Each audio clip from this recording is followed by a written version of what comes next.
মধ্যরাতে কাফি ভাইয়ের ঘরে আগুন দিল হাই 24-এ যুদ্ধ করে কি ফেল কাফি ভাই। কি অবস্থা ভাইয়া? গরিবের সংসদ থেকে তীব্র নিন্দা প্রতিবাদ জানায় কাফি ভাইয়ের ঘরবাড়িতে আগুন দেওয়াতে। না কিছুদিন ধরে কাফি ভাইয়ের কর্মকাণ্ডের জন্য তার ফ্যান ফলোয়ার লজ্জিত। এখন কত হচ্ছে যে কি বর্তমান কাফি ভাইয়ের সঙ্গে যেটা হচ্ছে সেটার জন্য গরিব দুঃখী মেহনতি মানুষের সংসদ থেকে তীব্রভাবে নিন্দা প্রতিবাদ জানায়। আর কথা হচ্ছে ভাই তেলো মারার সুযোগ নাই, দালালিও করার সুযোগ নাই।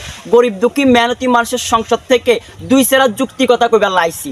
2024-এর গণ অভ্যুত্থানের অন্যতম রাজপথের লড়াকু সৈনিক সেটা হচ্ছে কাফি ভাই।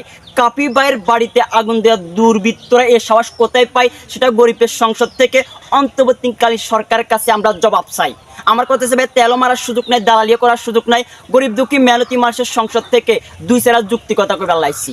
সেটা হচ্ছে যে কি আপনারা যারা বর্তমানে এই যে কাফির বিরুদ্ধে বিভিন্ন পোস্ট করতেছেন, কই বাংলাদেশে তো অনেক টিকটকার, অনেক কাপড় ব্লগার অনেক কিছু করতেছে, অনেক ডলাডলি ঘষাঘষি করতেছে, তারা সমাজের মধ্যে অশ্লীল ছড়াইতেছে। কই আপনারা তো একটা কথাও বললেন না তাদের বিরুদ্ধে, তাদেরকে শাইস্তা করতেই গেলেন না। এখন আমার কথা হচ্ছে যাই কোথায় থেকে কাফির বাড়িতে আগুন লাগলো, নাকি কয়েল থেকে লাগিয়ে গেল, নাকি 32 নম্বর বাড়ির বদয়ায় লাগলো, নাকি হচ্ছে যে হাসু আপার কল ফোন কলে লাগলো, এটা সুস্থ তদন্ত করে বিচারের আওতায় আনা হোক।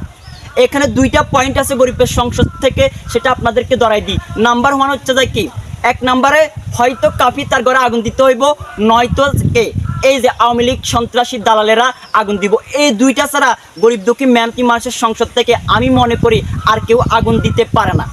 আমার কথা হচ্ছে ভাই একজন কন্টেন্ট ক্রিয়েটার হিসাবে, সে একজন লেখক হিসাবে, 2024-এর একজন সমন্বয়ক হিসাবে আপনি তার কর্মে কাণ্ডে পছন্দ নাই করতে পারেন। এই জন্য কি তার বৃদ্ধ মা বাবাকে ঘরে রেখে তালাবন্দি করে আপনি আগুন লাগাই দিতে পারেন?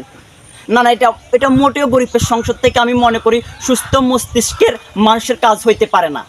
আমরা কাফি যদি অপরাধ করে গরিবের সংসদ থেকে, মতিন কাকার দোকান থেকে, বাংলাদেশ থেকে, এই যে বাংলা একাডেমি থেকে, তারপরে যে 32 নম্বর বাড়ি থেকে আমরা কি করব, তার প্রতিবাদ করব এবং তার সমালোচনা করব, তাকে এই যে শুধরানোর সময় দিব। এই যে শুধরানোর সময়টা না দিয়ে আপনারা কি সুন্দর করে কাফির বাড়িতে মধ্যরাতে আপনারা আগুন দিয়ে দিচ্ছেন। আমার কথা হচ্ছে গরিবের সংসদ থেকে দুইটা বিষয় ধরা পড়ছে। এক নাম্বার হয়তো কাফি তার বাড়িতে আগুন দিবে, নয়তো এই যে আওয়ামী লীগের সন্ত্রাসীরা আগুন দিবে। এই দুইটা লোক ছাড়া সাধারণ কোনো জনগণ তার বাড়িতে আগুন দিবে না, লাউড অ্যান্ড ক্লিয়ার। তবে গরিবের সংসদ থেকে ভাইয়া তেলো মারার সুযোগ নাই, দালালিয়া করার সুযোগ নাই। হয়তো অনেকে কইবেন কয়েল থেকে লাগিয়ে গেছে, হয়তো কোন 32 নম্বরের বদয়ায় লাগে গেছে, হয়তো কোন এই যে দিল্লি থেকে ফোন কলাইছে, সেখান থেকে সিঙ্গুরা খাওয়া 2-4 টাকার নেতারা আগুনটা লাগাই দিছে। আমার কথা হচ্ছে ভাই গরিব দুঃখী মেহনতি মানুষের সংসদ থেকে সুস্থভাবে তদন্ত করে এইটার বিচারের আওতায় আনা হোক। আমরা একজন 24-এর যোদ্ধা, আমরা 24-এ যুদ্ধ করেছি, গরিবের সংসদ থেকে রাজপথে থেকেছি। এই যে শুধু স্বৈরাচার মুক্ত একটা দেশ গঠন করার জন্য, সন্ত্রাসী মুক্ত একটা দেশ গঠন করার জন্য এখন দেখতেছি সন্ত্রাসীরা, স্বৈরাচাররা আবারও কিন্তু আমাদের বৈষম্য বিরোধী ছাত্র আন্দোলন প্লাপাইনের উপর, বাড়িঘরের উপর ঝাঁপিয়ে পড়তেছে। তো ভাই বেশি কথা কইতেন না, বেশি কথা বলে সাক্ষিয়ে থাকতেন না। তবে গরিব দুঃখী মেহনতি মানুষের সংসদ থেকে আজকে আমরা খুবই শোক প্রকাশ করছি। এই জন্য গরিবের সংসদে দেখতেছেন কি এই যে কালা পতাকা ব্যবহার করছি। তো ভাই সবাই ভালো থাকবেন। আল্লাহ পাক রব্বুল আলামিন কাফি ভাইকে ধৈর্য ধরার তৌফিক দান করেন। আসসালামু আলাইকুম।